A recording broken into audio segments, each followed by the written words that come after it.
Bienvenue. Si c'est la première fois pour toi de te connecter parce que quelqu'un t'aurait parlé de nos séances d'études bibliques hebdomadaires, bienvenue. Toi qui as déjà l'habitude de te connecter tous les mardis, mercredis et jeudis à partir de 21h heure de New York, bienvenue pour cette édition très spéciale, de notre séance d'études bibliques, parce que si Dieu nous a donné les moyens de communication, nous devons utiliser ces moyens de communication pour éclairer la communauté chrétienne. Et dans le cas particulier de la Sainteté FM, nous nous intéressons à la communauté chrétienne francophone mondiale, parce que Jésus, lorsqu'il avait raconté la parabole de ce roi qui avait voyagé, il n'a pas dit que le roi avait donné les mêmes dons à tout le monde. Et il s'attendait à ce que chacun investisse le don qu'il a reçu. Et nous avons reçu le don d'éduquer la communauté francophone mondiale. Et c'est pour cela que nous nous focalisons exclusivement sur cette communauté, parce que c'est ça notre mission. Bienvenue ma soeur, bienvenue mon frère. Ce soir, nous allons donc voir quelque chose de très important, n'est-ce pas? L'abus sexuel de 300 prêtres catholiques, n'est-ce pas, sur plus de 1000 enfants aux États-Unis, n'est-ce pas? Le rapport du procureur général de l'État de Pennsylvanie, ici aux États-Unis, a été rendu public. Et c'est ce rapport que nous allons, n'est-ce pas, traduire en français ce soir. Donc, je remercie le Seigneur Jésus-Christ pour vos vies. Je le remercie d'avoir mis dans vos cœurs de vous intéresser aux choses spirituelles. La parole de Dieu nous enseigne dans le livre des Actes. Dans Actes chapitre 5, verset 32, la parole de Dieu dit « Et nous lui sommes témoins de ces choses, aussi bien que le Saint-Esprit que Dieu a donné à ceux qui lui obéissent. » Et nous lui sommes témoins de ces choses, aussi bien que le Saint-Esprit que Dieu a donné à ceux qui lui obéissent. La parole de Dieu nous dit clairement que il n'y a que ceux qui obéissent à la parole de Dieu qui reçoivent le Saint-Esprit. La parole de Dieu dit que si tu es rebelle et tu n'écoutes pas, lorsqu'on te donne les ordres, ça veut dire que l'esprit qui te motive ne peut pas être le Saint-Esprit. La parole de Dieu dit que le Saint-Esprit ne descend que sur ceux qui marchent conformément à ce qui est écrit dans la parole de Dieu. Je ne sais pas comment l'ennemi a réussi à te faire croire, malgré ton esprit de rébellion, que tu as le Saint-Esprit. Je ne sais pas comment les démons ont réussi à te posséder pour te faire parler la langue des démons, et tu crois que c'est le parler en langue de Jésus, alors que tu es quelqu'un qui n'écoute pas les pasteurs de ton église. Je ne sais pas comment l'ennemi a fait pour te faire croire que tu parles en langue, alors qu'avant même que ton mari n'ait terminé de construire une phrase, tu as déjà terminé le reste. Je ne sais pas ce que l'ennemi a fait, mais ce soir, ton Père a mis dans le cœur de ton frère et serviteur que je suis, de te dire que si tu n'es pas obéissant à la parole de Dieu, l'esprit qui est dans toi ne peut pas être le Saint-Esprit. Je remercie le Seigneur Jésus-Christ pour ta vie. Ce soir, comme je l'ai annoncé, n'est-ce pas, nous allons traduire en français la conférence de presse, n'est-ce pas, le rapport final du grand jury de l'État de Pennsylvanie sur les allégations de viol, n'est-ce pas, et d'abus sexuels des prêtres catholiques.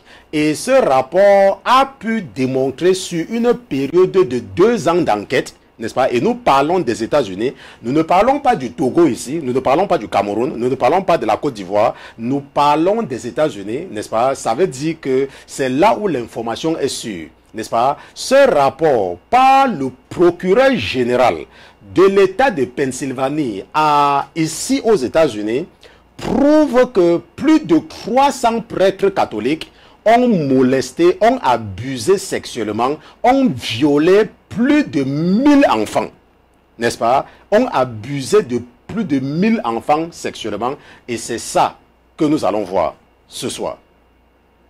Mais avant toute chose, avant de nous aventurer à utiliser la chair et le sang pour enseigner les princes et les princesses que vous êtes, nous allons d'abord nous assurer de la présence de notre patron dans ce studio. Mais comme notre patron n'est pas un patron ordinaire, comme il est Dieu, comme lui c'est Jésus-Christ de Nazareth, nous allons lui dérouler le tapis rouge et nous allons demander à tous les autres qui se trouvent dans les cieux, qui se trouvent sur la terre, sous la terre et sous la mer, de se taire, le temps pour nous d'accueillir dans ce studio Jésus-Christ de Nazareth. Gardez l'écoute. À tout à l'heure.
Une fois de plus en ta présence, nous voici en la présence du Dieu de la deuxième chance.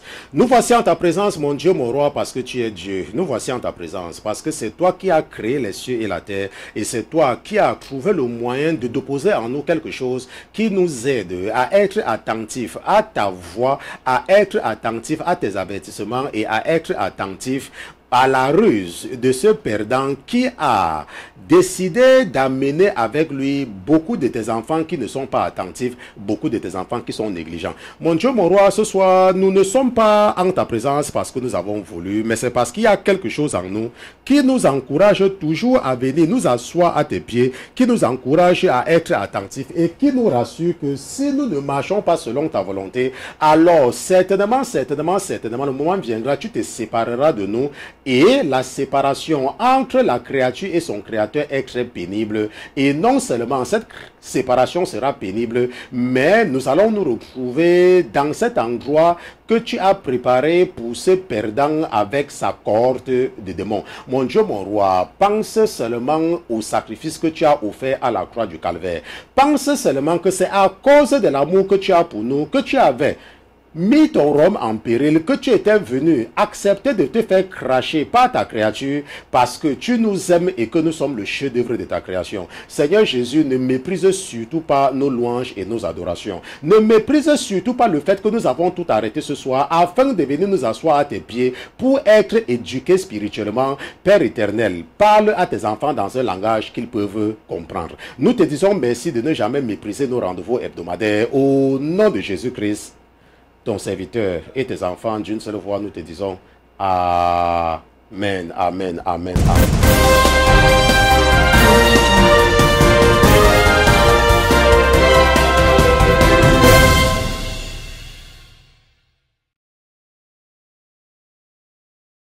soir parce que ça sera surtout la traduction en français de la conférence de presse du procureur général de l'État de Pennsylvanie, ici, n'est-ce pas, à New York, sur les abus sexuels de plus de 300 prêtres catholiques sur plus de 1000 enfants, n'est-ce pas? C'est tellement choquant. Comment est-ce que je suis tombé là-dessus? Hier, en fait, après l'étude biblique, n'est-ce pas? Parce qu'après l'étude biblique, j'ai juste le temps parfois d'aller boire un peu d'eau et pour aller me coucher ou alors commencer à préparer, n'est-ce pas, l'étude suivante. Immédiatement, je ne sais pas ce qui s'est passé, n'est-ce pas? C'est ça qui, je ne sais pas comment ça s'est passé. Je ne peux même pas vous dire. Et j'ai donc commencé à lire. Je me suis même couché d'ailleurs très tard parce que quand j'ai vu cela, c'était tellement choquant que j'ai commencé à partager, n'est-ce pas, ça sur la page Facebook, n'est-ce pas, ma page Facebook personnelle, et j'ai également envoyé ça à certaines personnes. Et en même temps, n'est-ce pas, mon esprit, n'est-ce pas, m'a convaincu que je devais traduire cela en français pour que ceux qui ne comprennent pas 3 mots en anglais ou qui n'ont pas une compréhension facile de l'anglais, n'est-ce pas, puissent aussi être édifiés.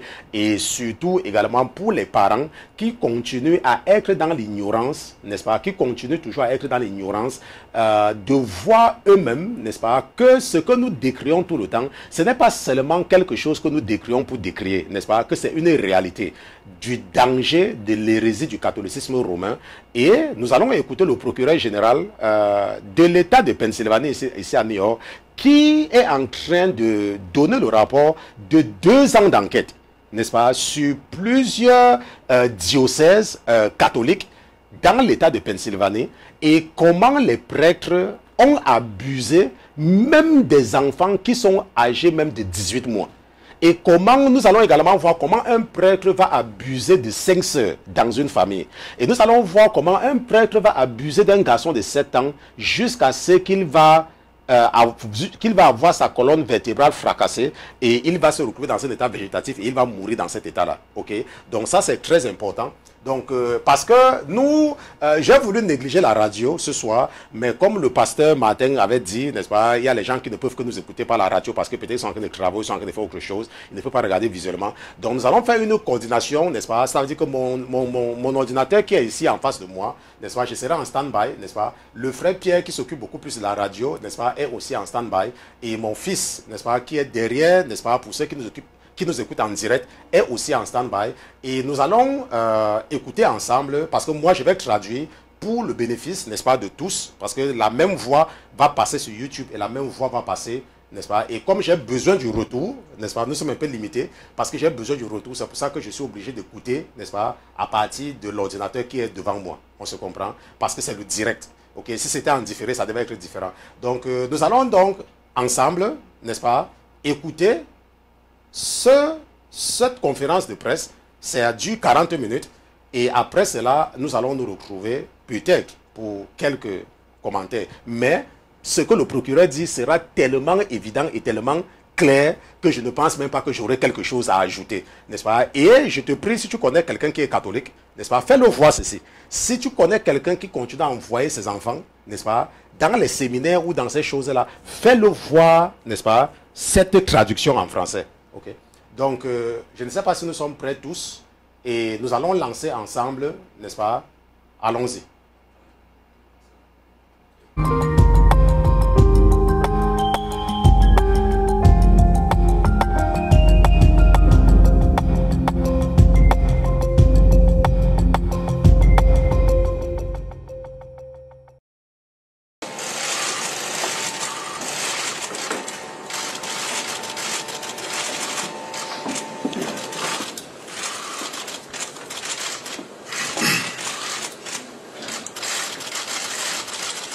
Good afternoon. Josh Shapiro, honored to serve as Pennsylvania's Attorney General. And I'm here, finally, to announce the results of a 2-year grand jury investigation into widespread sexual abuse of children within the Catholic Church and the systematic cover-up by senior church officials in Pennsylvania and at the Vatican.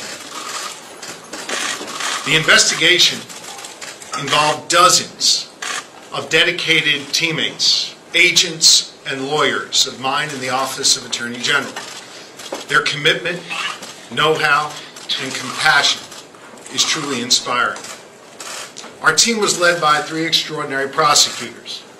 Michelle Henry, our first Deputy Attorney General, Executive Deputy Attorney General Jennifer Selber, and of course Senior Deputy Attorney General Dan Dye.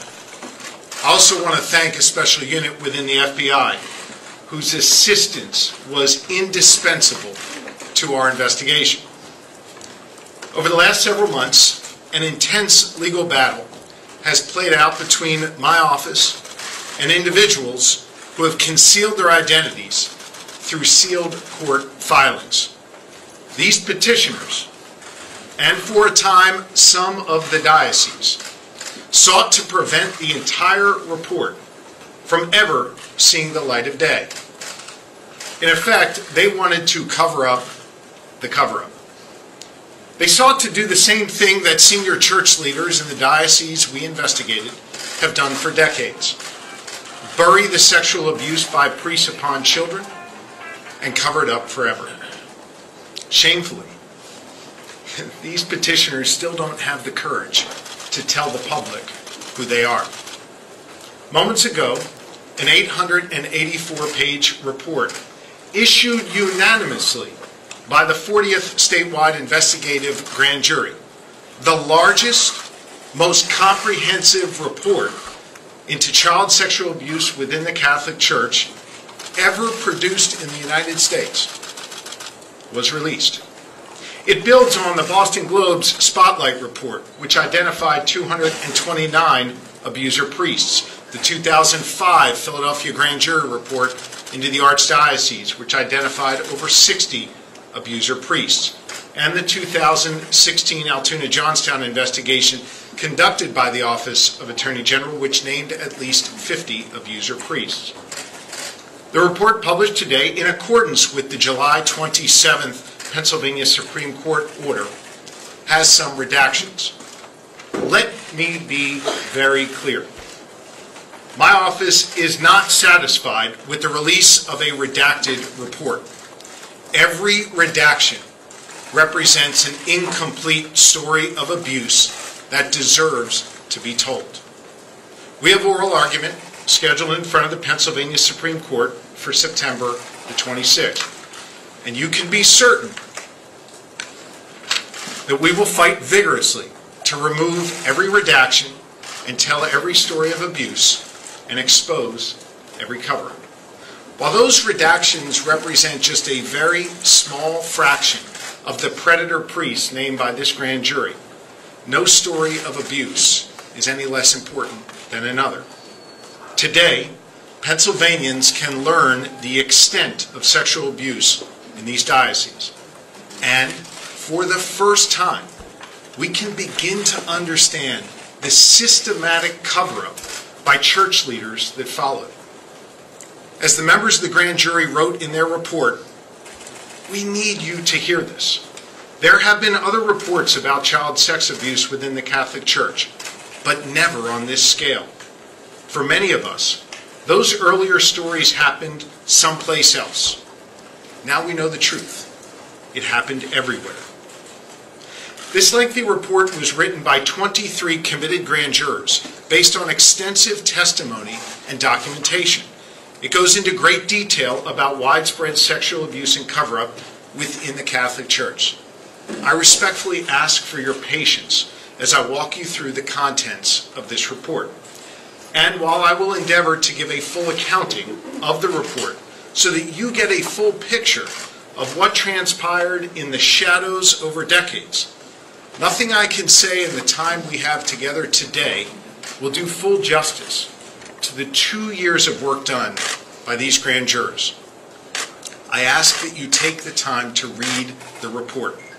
This painful body of facts and documents contained in it, which is now posted on the Office of Attorney General website.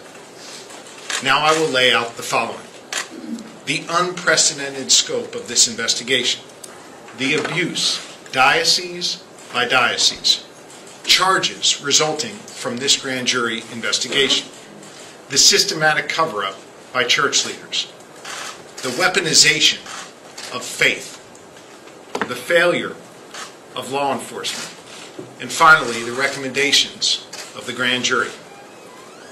The grand jury investigated 6 dioceses: Allentown, Harrisburg, Pittsburgh, Greensburg, Erie, and Scranton.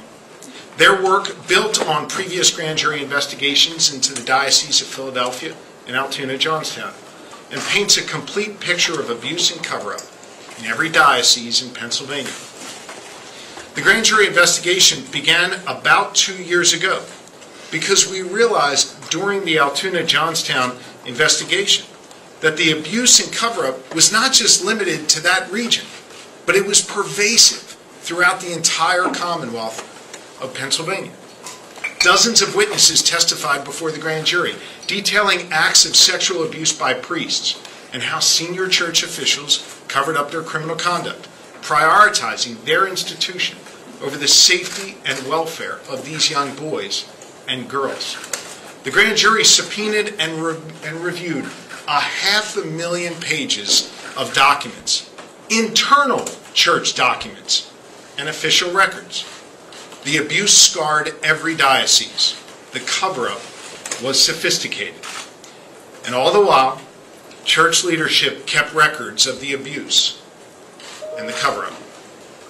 These documents, from the diocese's own secret archives, formed the backbone of this investigation, corroborating accounts of victims and illustrating the organized cover-up by senior church officials that stretched, in some cases, all the way to the Vatican.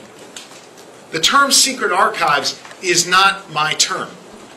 It is how the church officials themselves referred to the troves of documents sitting in filing cabinets just feet from the bishops' desks. In each diocese, the bishops had the key to the secret archives, which contained both allegations and admissions of the abuse and the cover-up. The grand jury uncovered credible evidence of sexual abuse against 301 predator priests. As shocking as that number is, the grand jury report notes that the jurors didn't automatically name every priest mentioned in the documents in the secret archives.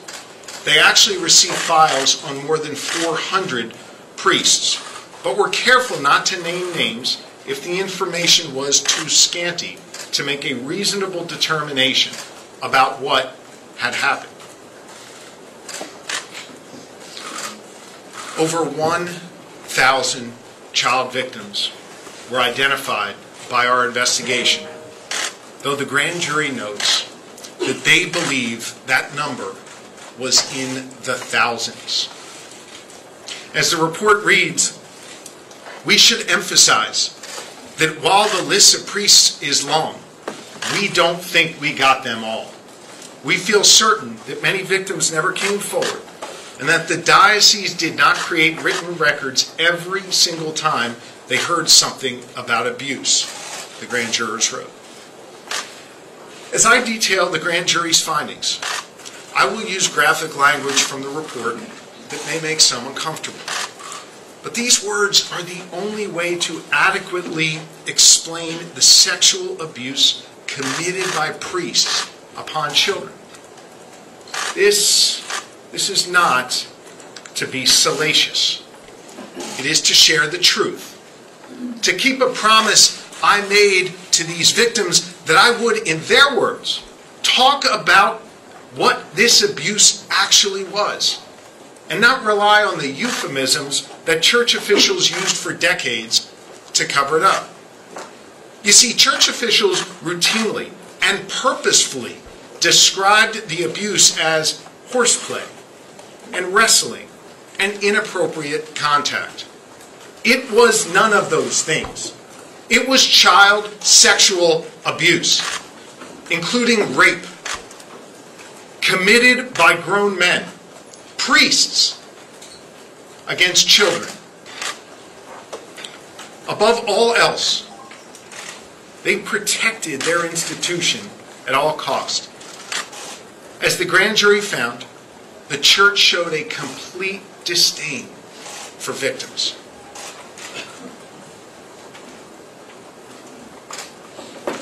In the Diocese of Erie, the grand jury named 41 priests who sexually abused children.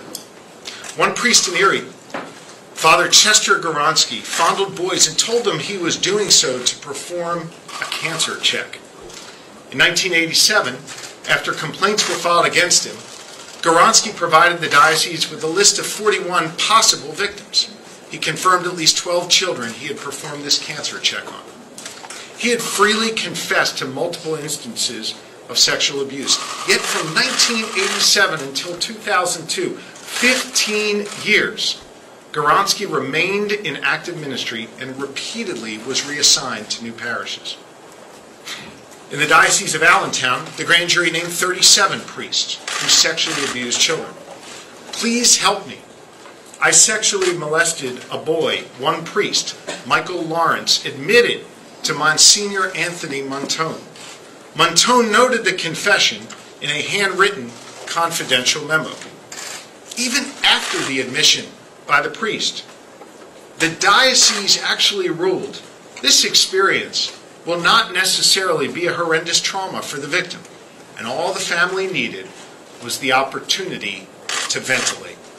And so, Father Lawrence, the admitted child molester, was left in ministry for years by 3 different bishops. In the Diocese of Greensburg, the grand jury named 20 priests who sexually abused children. One priest, Father Raymond Lukac, impregnated a 17-year-old girl, forged another pastor's signature on a marriage certificate, then divorced the girl shortly after she gave birth. Despite having sex with a minor, fathering a child, and being married and divorced, Father Lukac was allowed to stay in ministry while the diocese sought a benevolent bishop in another state willing to take the predator, hiding him from justice. In the Diocese of Harrisburg, the grand jury named 45 priests who sexually abused children.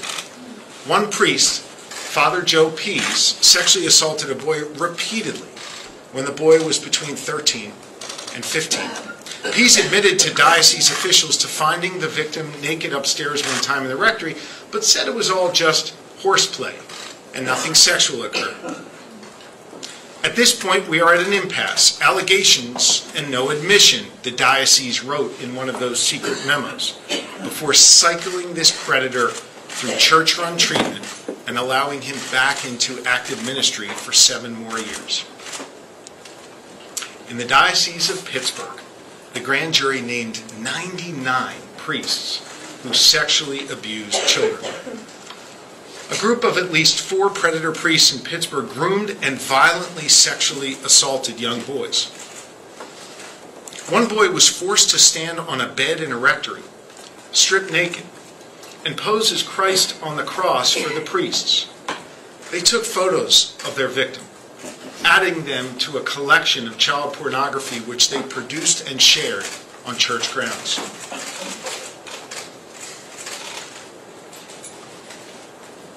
To make it easier to target their victims, the priests gave their favored boys gifts. Gold crosses to wear as necklaces. The crosses were markings of which boys had been groomed for abuse. The grand jury saw one of those gold crosses when one of the victims of the Pittsburgh priests testified. In the Diocese of Scranton, the grand jury named 59 priests who sexually abused children. A diocese priest, Thomas Skotek, raped a young girl, got her pregnant, and then that priest arranged for an abortion. Bishop James Timlin expressed his feelings in a letter. He wrote, "This is a very difficult time in your life, and I realize how upset you are. I too share your grief." Except the bishop's letter was not for the girl. The bishop wrote that letter to the rapist. Just these few examples of those contained in the report demonstrate starkly similar corrupt and unconscionable abuse. The pattern was abuse, deny, and cover up. The effect not only victimized children, it served a legal purpose that church officials manipulated for their advantage. The longer they covered it up, the less chance law enforcement could prosecute these predators because the statute of limitations would run. As a direct consequence of the systematic cover-up by senior church officials, almost every instance of child sexual abuse we found is too old to be prosecuted. But not every instance. The grand jury issued presentments, and we filed charges against a priest in Greensburg and a priest in Erie who sexually assaulted children. In Greensburg, we charged Father John Sweeney with sexually abusing a 7-year-old boy. Sweeney pled guilty earlier this month. He is now an admitted sexual predator. In Erie, we charged Father David Paulson with sexually abusing one boy for 8 years, starting when he was just 8 years old. He actually made the boy go to confession to admit his sins to Paulson himself. The bishop at the time, Donald Troutman, knew all about this abuse, and Troutman covered it up. As a result of the previous grand jury in Altoona, Johnstown, 2 Franciscan friars admitted they endangered the welfare of minors, covering up sexual assaults by a fellow friar. So this grand jury, and the one that preceded it, did not just write reports. They recommended charges where they legally could, and we followed through. We all wish more charges could be filed, but due to the church's manipulation of our weak laws in Pennsylvania, too many predators were out of reach. The cover-up made it impossible to achieve justice for the victims. Church leaders in every one of the 6 dioceses handled complaints of sexual abuse the same way for decades, by covering it up. The grand jurors wrote, all of the victims were brushed aside in every part of the state by church leaders who preferred to protect the abusers and their institutions above all. Priests were raping little boys and girls, and the men of God who were responsible for them not only did nothing, they hid it all for decades. Monsignors, auxiliary bishops, bishops, archbishops, cardinals have mostly been protected. Many, including some named in this report, have been promoted. Father Schlert, identified in the report, is now Bishop Schlert. Bishop Worrell is now Cardinal Worrell. Father Zubik is now Bishop Zubik. Predator priests were allowed to remain in ministry for 10, 20, even 40 years after church leaders learned of their crimes. In those years, their lists of victims got longer and longer. There are simply too many examples of the cover-up to share right now. All are documented in that grand jury report. But let me share just 2 examples that show the lengths to which the Catholic Church would go to cover it up. The first case is an example of a corrupt bishop putting the institution ahead of its flock's well-being and repeatedly lying about it. The Diocese of Erie knew Father William Presley was sexually abusing at least 2 minors as early as 1987. Instead of reporting it to police, diocesan officials held meetings with Presley to review the complaints. They noted that he never denied the allegations. Despite that, they concluded Presley's victims were troubled and had psychological problems. The diocese chose to send Presley for evaluation by a doctor and then placed him right back in ministry. After the child sex abuse scandal erupted in the Boston Archdiocese in 2002, 3 separate victims notified Bishop Troutman of their abuse at the hands of Presley, which is detailed in the report. Troutman spoke with Presley, who admitted the abuse. Then, 15 years after the Erie Diocese first learned Presley was a predator, the bishop finally revoked Presley's priestly faculties. After Presley's removal, responding to press inquiries about Presley, the diocese issued a comment saying it knew of only 1 abuse allegation and had, quote, no information to provide on other possible allegations against Presley. the diocese lied. Bishop Troutman had personal knowledge of at least 3 victims who had reported their abuse to him.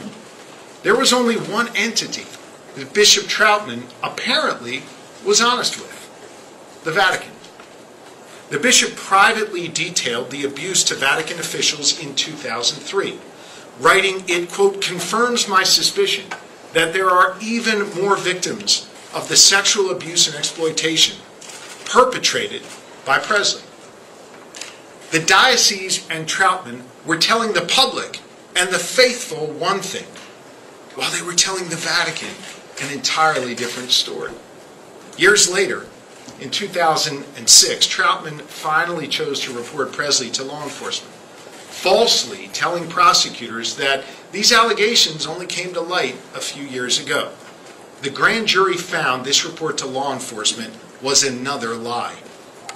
The truth is, Troutman and the Diocese of Erie intentionally waited out the statute of limitations and curbed their own investigation to avoid finding additional victims.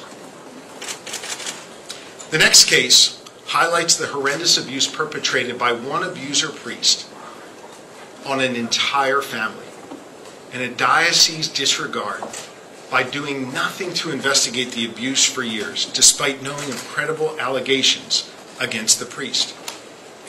Over a 10-year period, the priest, Gus Giella, sexually abused 5 sisters from the same family. The family of 9 siblings was very involved with the church. Giella met his victims when the girls came to the rectory to help count collections. Giella began sexually abusing one of the sisters, Caroline, when she was just 18 months old. His abuse continued until she was 12. You saw Caroline earlier in that powerful video. In 1987, a teacher at Dauphin County's Bishop McDevitt High School reported to the principal that Giella was watching a young girl as she used the bathroom. The principal reported it to the diocese, and it was noted in their secret archive, along with information that Giella was engaging in similar conduct with one of the 5 sisters from the same family. A memorandum in the church's secret archive about Giella's abuse concluded the high school principal was instructed to do nothing in the case until the matter had been discussed with the diocesan legal counsel. Over the next 5 years, the diocese took no action to remove Giella from ministry, chose not to inform law enforcement, the family, or parishioners. Instead, they chose to knowingly allow him to continue to sexually abuse these girls. In 1992, the youngest victim of the family told her parents what Giella had been doing, and the family reported the conduct to the diocese and law enforcement. Police served a search warrant on Giella's home and confiscated a young girl's panties, plastic containers with pubic hairs identified by initials, vials of urine, and photos of girls in sexually explicit positions. Giella was arrested in 1992, more than a decade after he started abusing children. Father Giella never faced a jury for his crimes. He died awaiting trial. The mother of the girls abused by Giella testified before the grand jury. She said she confronted church officials, Monsignor Overbaugh, when she learned of Giella's years of abusing his daughters.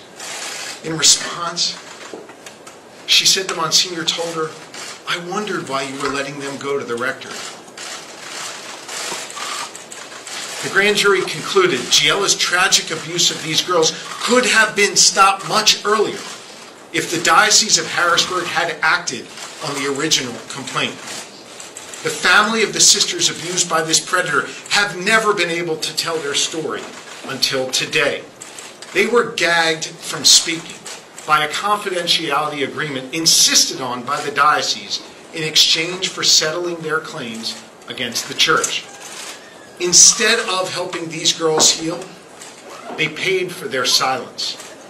These women no longer need to be silenced. Today, the grand jury finally gives this family of victims their voice. Predators in every diocese weaponized the Catholic faith and used it as a tool of their abuse. Father William Presley gave a boy sedatives to relax him before his abuse, and then told him it was okay because he was a priest. Father Edmund Perico told altar boys not to wear any clothing underneath their cassocks because God didn't want clothes on their skin as they served Mass. Father Robert Moslener groomed his middle school students for oral sex by telling them how Mary had to lick Jesus clean after he was born. Father Arthur Long told his young victim as he pressured her to have sex, God wants us to express our love for each other in this way. Father Ed Graff told a 7th grader he abused that what they were doing was okay because the priest was an instrument of God. Monsignor Thomas Benestad made a 9-year-old give him oral sex, then rinsed the boy's mouth out with holy water to purify him. These children, surrounded by adults enabling their abuse, were taught that this abuse was not only normal, but that it was holy. The church was not the only institution that failed children. The grand jury also found several instances where law enforcement let them down. Here's just one example.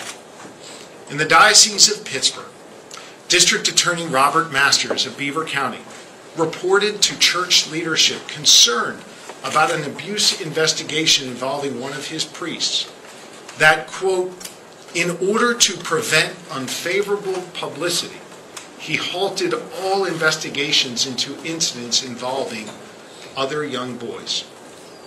District Attorney Masters actually testified to the grand jury that his reason for failing to investigate and prosecute the sexual abuse case against a priest was that he wanted the diocese's support for his political career. I've described for you only some of the abuse and extensive cover-up, but the findings in this report would be incomplete without discussing how this abuse has affected survivors years after the abuse has ended. Child sexual abuse is traumatizing. In these cases, there is an additional layer of trauma because the abuse came at the hands of their spiritual leaders. Instead of healing, victims were shamed. They were ridiculed. When these children told authority figures of their abuse, their accounts were questioned, and they were hushed and shunned. When a young boy ran into a police station in Scranton after his priest attempted to assault him, he told the grand jury that the on-duty officer said, "I don't want to know anything about this. I just want you to get out of here." When one victim in Allentown told a priest of her abuse, he said to her, "I don't want to hear it. You go to confession and you pray for him." When another victim of the same abuser priest tried to tell another clergyman, that clergyman said, "Don't say the name." For the record, the name is Father Francis Fromholzer.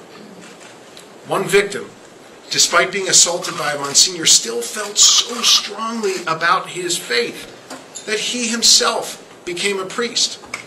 But after feeling that church superiors continued to ignore child sexual abuse, he left his calling. He now advocates for survivors. The impact, especially when kept secret, lasts a lifetime. The time of telling these victims to keep their truth to themselves has ended.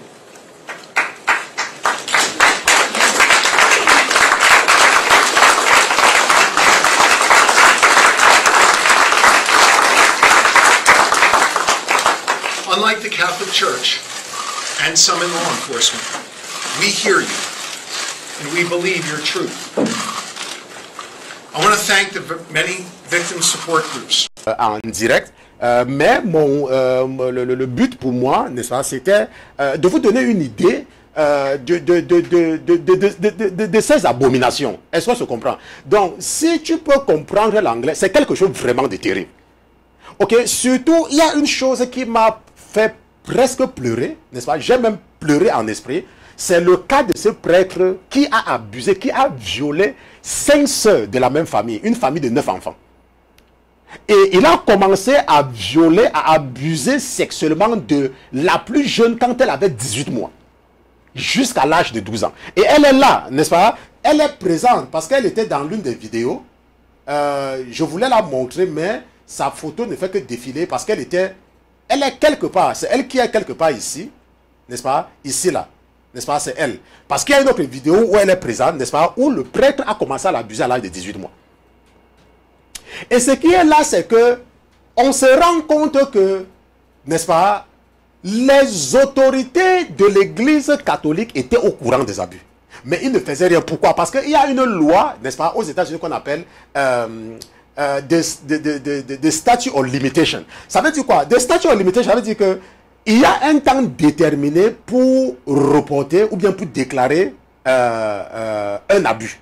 Si le temps là passe, alors même si tu viens dire, on ne peut plus rien faire. C'est pour ça que le procureur de la République est en train de dire qu'il y a beaucoup de prêtres qui ne pourront jamais être poursuivis parce que la loi s'applique, n'est-ce pas? La loi n'est pas rétroactive. Donc ces prêtres ont commis des abus depuis des années. Et la réalité, c'est que si vous avez suivi attentivement, il y a cet évêque qui avait envoyé le rapport détaillé au Vatican, mais racontait autre chose à la presse. Ça veut dire quoi? Ça veut dire que le Vatican était au courant. Mais le Vatican ne faisait rien. Le Vatican ne faisait rien. Ils étaient parfaitement au courant, mais ils ne faisaient rien.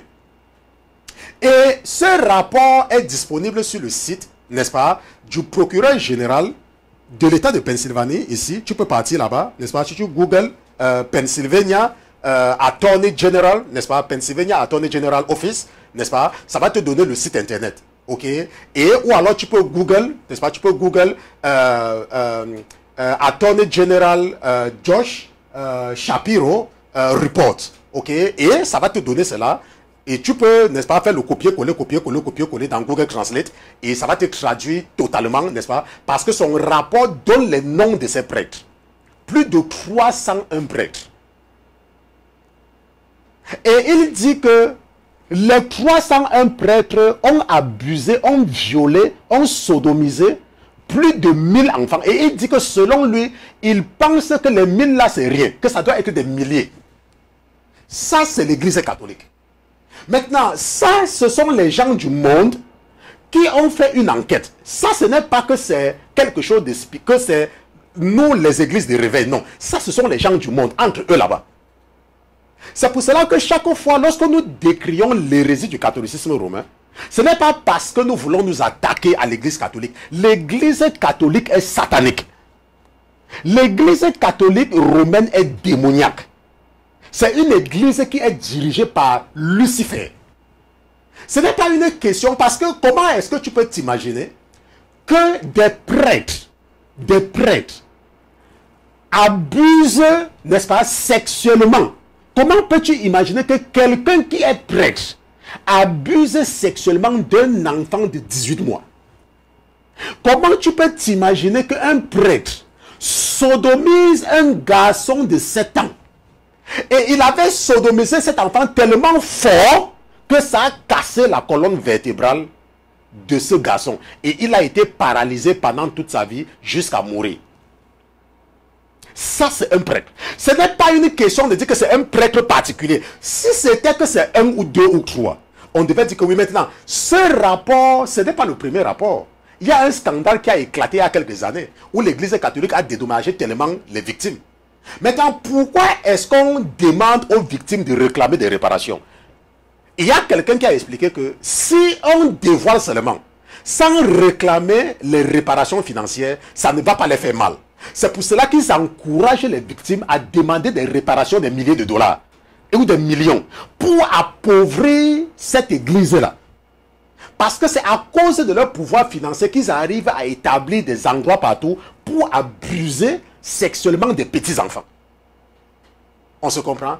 Donc aujourd'hui, peut-être, moi j'ai fréquenté à l'école catholique. Moi j'ai fréquenté. J'ai commencé, n'est-ce pas, à Sainte-Thérèse. Je suis parti à Saint-Dominique. Et c'est à Saint-Dominique que j'ai obtenu mon CP.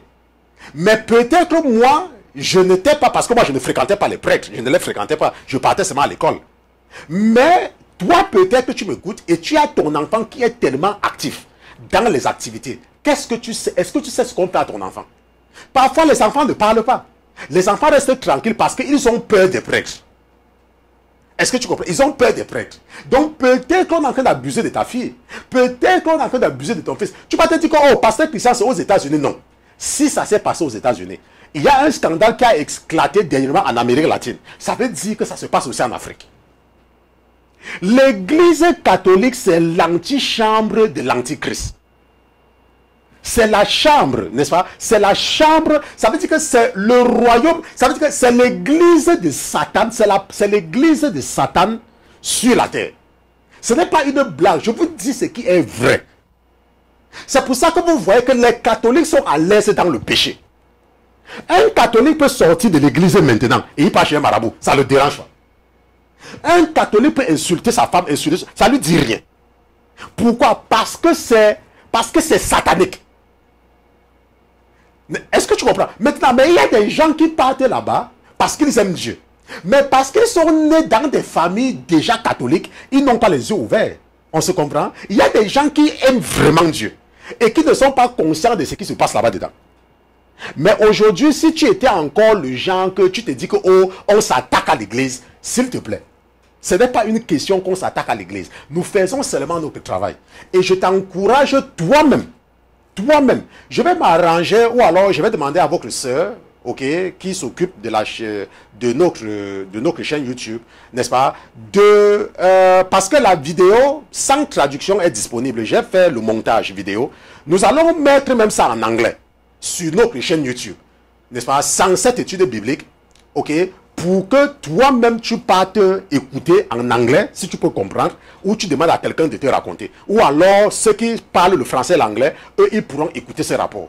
On se comprend? Donc ça, c'est très, n'est-ce pas, c'est très important. N'est-ce pas? C'est un devoir pour nous, ok, c'est un devoir pour moi, parce que si vous vous rendez compte, la presse qui est dirigée par les PD, et les lesbiennes, et les transsexuels, cette presse n'en parle pratiquement pas. Ou alors fait des reportages de 1 ou 2 minutes.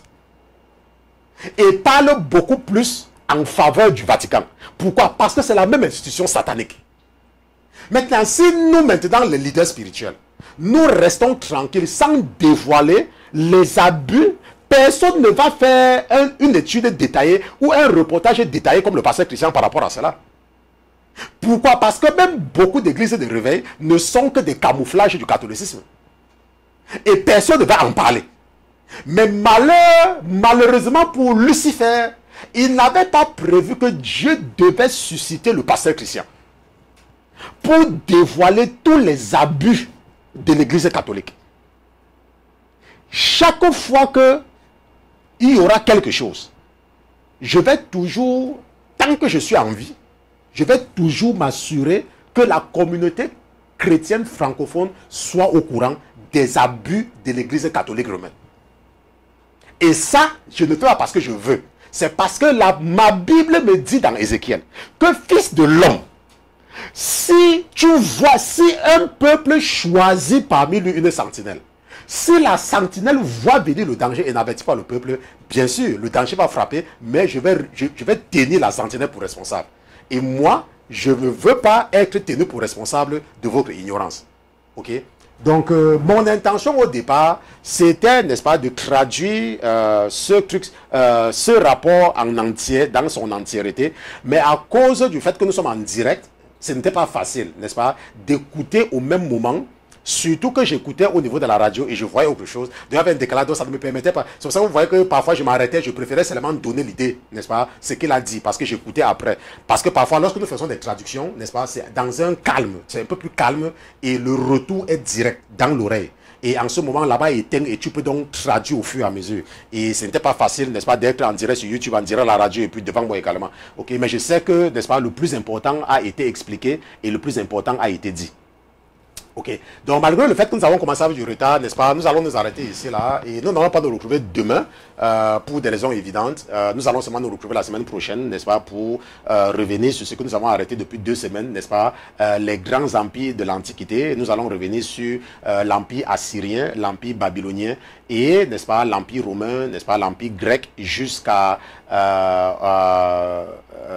ne pense pas que nous allons voir l'empire américain. mais nous allons quand même aller jusqu'à un certain niveau, ok?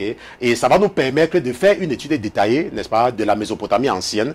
Et comme cela, lorsqu'on nous parle de Suse ou de Susa, quand on nous parle de Uruk, de Kirkuk, n'est-ce pas, de l'Irak, de l'Iran, n'est-ce pas, nous avons une idée beaucoup plus précise de comment tout a commencé et ça va nous aider, n'est-ce pas, même quand on parle de où.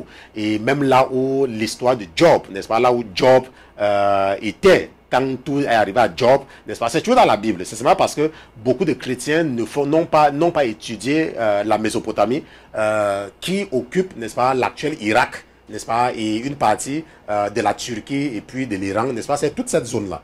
Ok, nous allons également trouver le moyen, n'est-ce pas, de marcher au niveau du golfe Persique, n'est-ce pas, ou le golfe arabo-persique, quelque chose comme ça, la mer salée, n'est-ce pas, toutes ces choses-là, pour nous aider à avoir une idée beaucoup plus précise des réalités, n'est-ce pas, du Proche-Orient, n'est-ce pas, qui est cet endroit où, n'est-ce pas, l'un des enfants, Caïn, n'est-ce pas, la Bible dit que Caïn était parti là-bas, lorsque Dieu l'avait chassé après avoir assassiné son frère Abel.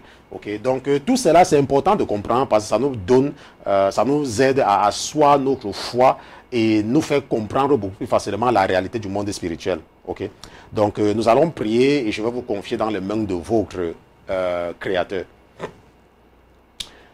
Seigneur Jésus, je te remercie pour une nouvelle semaine. Je te remercie de nous avoir préservés tout au long de cette semaine. Je te remercie parce que c'est toi qui avais déterminé cette semaine avant même la fondation du monde.